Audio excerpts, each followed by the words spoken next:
হচ্ছে যে আমাদের রাজনৈতিক কর্মী এবং নতুন জেনারেশনের যারা রেভলিউশনারিজ আছেন তাদের এটা বোঝা দরকার যে how the political সভরেনিটি translates into the state craft and the governance. তো সেইখানে দেখেন যে আমরা যখন জ্বালানি নিয়ে কথা বলি, মোটা দাগে কথা বলি, আমার কয় লিটার তেল আছে, কয় ব্যারেল গ্যাস আছে, এইটা কোন জায়গায় আসে, কোন জায়গা থেকে কিনতেছি, কোন জায়গায় বেচতেছি, কোথায় চুরিচামারি হইতেছে, লাইন বসাইতেছি কিনা, তার টানতেছি কিনা, এবং এই রিলেটেড আর কি। কিন্তু এটার একটা বিগার কোশ্চেন দেখেন, আপনারা নোটিস করেছেন কিনা যে এই বছর জানুয়ারি মাসে বার্লিন ইলেকট্রিসিটিতে একটা আর্সন অ্যাটাক হয়েছে। জার্মানির সরকার ধারণা করছে ইটস এ স্যাবোটাজ। আমার মনে আছে আমরা তখন পড়াশোনা করছি বাইরে, আমেরিকার নর্থ ইস্টে সাডেনলি একটা ব্ল্যাকআউট হয়ে গেল, পুরো আমেরিকার নর্থ ইস্ট কারেন্ট চলে গেছে। পরে খবর নিয়ে জানা গেল যে চায়না এবং নর্থ কোরিয়ার সাইবার আইটি টিম যারা আছে তারা সেইটা সিস্টেমে ঢুকে ভাইরাস ইনফেক্ট করে দিয়েছে, পুরো সিস্টেম কলাপস করে গেছে। গত বছর দেখলাম আপনার স্পেনে, আইবেরিয়ান পেনিনসুলা, স্পেন এবং পর্তুগাল, দুই জায়গাতেই জ্বালানি সেক্টরে সিরিয়াস খাওয়াস, গ্যাস আছে কিন্তু সাপ্লাই করা যাচ্ছে না, পুরো চেইন ম্যানেজমেন্ট নষ্ট হয়ে গেছে, ইলেকট্রিসিটি ইনক্লুডেড। তাহলে এখন চিন্তা করে দেখেন যে আমাদের আমাদের মন্ত্রী, আমাদের যে এই যে হীরক রাজার দেশ যারা এখন শাসন করছেন, এই মাননীয় মন্ত্রীরা বলছেন যে আমার তেলের সংকট নাই, আমার তেল মজুদ আছে, আমার সাফিসিয়েন্ট তেল সরবরাহ করা হচ্ছে, পাম্পে ঘাটতি নাই। তো লাইনটা আসতেছে কোত্থেকে? এখানে একটা মিসিং লিঙ্ক আছে না? এই মিসিং লিঙ্কটা হচ্ছে পলিটিক্যাল সভরেন্টির কোশ্চেন, যে আপনার রাষ্ট্রের সব থাকবে কিন্তু আলো থাকবে না, বিদ্যুৎ থাকবে না, আপনার রাষ্ট্রের সব থাকবে কিন্তু বাড়িতে গ্যাস থাকবে না, আপনার রাষ্ট্রের সব থাকবে কিন্তু আপনার কোম্পানি চলবে না, আপনার রাষ্ট্রের সব থাকবে কিন্তু বিদেশিরা আসবে না ইনভেস্ট করতে। এই যে সভরেন্টির কোশ্চেন আকারে এনার্জিকে ডিল করা, that hasn't been seen by the nation for the last 5 decades. আমরা কখনো দেখি নাই যে এইটাকে সভরেন্টি আকারে ডিল করা। এনার্জি এইটা এখন আর সিকিউরিটির কোশ্চেন না, মানে ইটস মাচ বিগার কোশ্চেন। এবং দেখেন যে কেন যুদ্ধগুলো হচ্ছে, আপনি দেখবেন যে 60, 70, 80 দশকের যুদ্ধগুলো দেখেন, আমেরিকান ইন্টারভেনশন গুলো দেখেন, সেটা হচ্ছে সোভিয়েত ইউনিয়নকে ঠেকাও, আমার দুনিয়ার মোড়লগিরি ঠেকাইতে হবে। 90-এর পরের যুদ্ধগুলো দেখেন, Persian Gulf war 91, Persian Gulf war 2, Iraq দখল করেছে, আফগানিস্তান, তারপরে হচ্ছে ভেনিজুয়েলা থেকে প্রেসিডেন্টকে উঠায় নিয়ে আসছে, ইরাক, ইরান, সিরিয়া, লেবানন।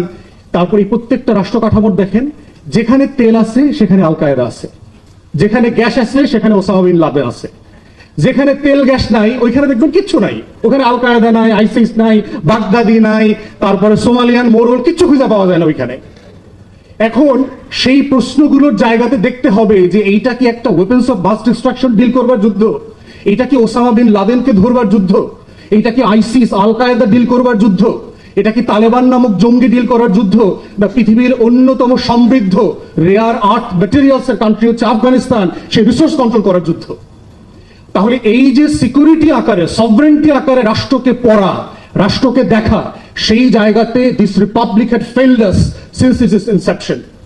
এবং আদানিকে বিদ্যুৎ দেয়া এবং আমাদের তেলের থেকে 7 সিস্টার্সে সাপ্লাই চেইন তৈরি করা, আমার ট্রান্সশিপমেন্ট, আমার চিটাগং পোর্ট থেকে অফলোড করে এইটা ইন্ডিয়ান 7 সিস্টার্সে যাবে, এই যে টোটাল রাষ্ট্র প্রকল্প যশোর থেকে কুমিল্লা আখাউড়ার পর্যন্ত চলে যাবে পদ্মা সেতু ব্যবহার করে আমার ট্যাক্স পেয়ারদের টাকায়, এটার যে একটা সিকিউরিটি কনসার্ন আছে, সভরেন্টি কোশ্চেন আছে, এই প্রশ্নটা সভরেন্টি আকারে আমরা দেখতে পাচ্ছি না। এবং এইটা হচ্ছে much bigger question than supply chain management. Of course this are critical question, of course our experts have to deal with it. কিন্তু এই সভরেন্টির প্রশ্ন ডিল করতে না পারলে যেটা হবে যে আমার স্বাধীনতার যে রিপাবলিক করবার যে আকাঙ্ক্ষা, আমার সাম্য, মানবিক মর্যাদা, সামাজিক সুবিচার, 90-এর আন্দোলন, আমার 24-এর গণ অভ্যুত্থান, এর প্রত্যেকটা জায়গার লড়াই ছিল সভরেন্টির কোশ্চেনে, আধিপত্যবাদের প্রশ্ন ছিল। আমি আমার জনগণ, আমার সম্পদ, আমার ক্ষমতা, আমার সার্ভিস সে নিয়ন্ত্রণ করবে, এবং সেই প্রসেসের মধ্য দিয়ে রাষ্ট্র প্রকল্পকে এগিয়ে নিয়ে যেতে হবে। তো সেই জায়গাতে আমরা বোধ করছি যে এই পলিটিক্যাল সভরেন্টির কোশ্চেন ইরানকে দিয়ে দেখতে হবে, বুঝতে হবে যে এইটা শুধুমাত্র দেশ দখলের যুদ্ধ না, এবং ইরানের জায়গা থেকে এইটা শুধু আমার ল্যান্ড, আমার মানুষকে সেভ করবার যুদ্ধ না। It's a question of sovereignty, it's a battle for the people, yet it's a question of political existence through sovereignty.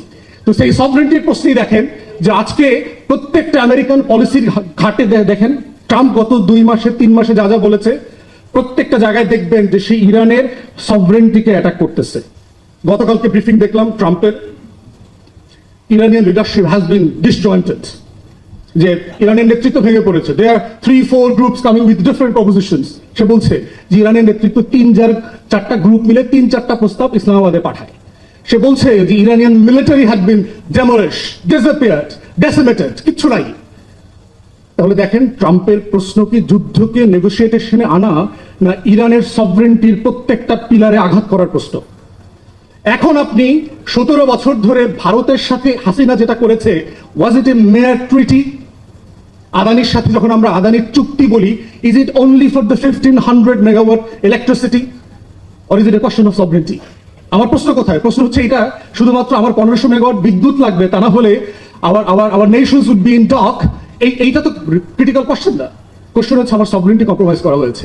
আমরা যখন কুইক রেন্টালের ফ্রেম নিয়ে কথা বলি, আমরা লুটপাট অংশটাকে হাইলাইট করি, কিন্তু এখানের মধ্য দিয়ে যে আমার নেশনের সিকিউরিটি, আমার সভরেন্টিকে কম্প্রোমাইজ করা হয়েছে গুটিগত লোকের হাতে, এই পুরো সেক্টর